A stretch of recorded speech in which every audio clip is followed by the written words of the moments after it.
पकड़ो पकड़ो चोर आया चोर आया.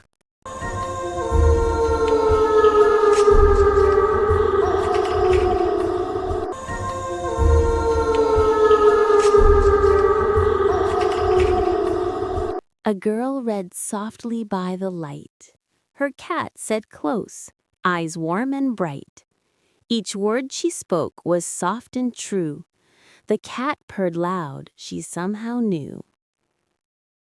With one small leap, so light, so glad, she jumped to the girl, the best friend she had. Once there was a little rabbit named Coco. He was very cute, cheerful, and always ready to help others. One day, while playing in the forest, he saw a bright, sparkling light. Curious, he followed the light until he reached a tiny, glowing flower bud. Coco wondered, "What kind of bud is this? Why is it shining so brightly?"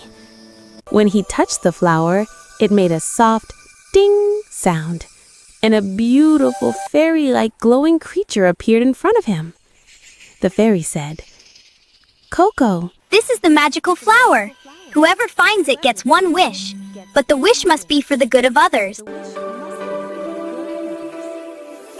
Coco thought for a moment, then smiled and said, I wish that all the animals in the forest get food every day and no one ever sleeps hungry.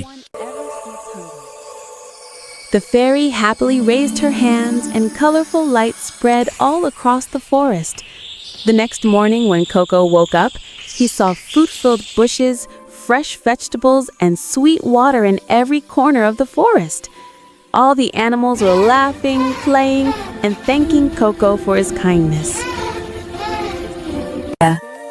Those who care for others always receive true magic.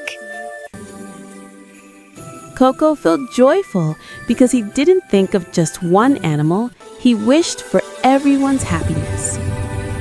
Moral: those who think kindly of others receive the greatest happiness.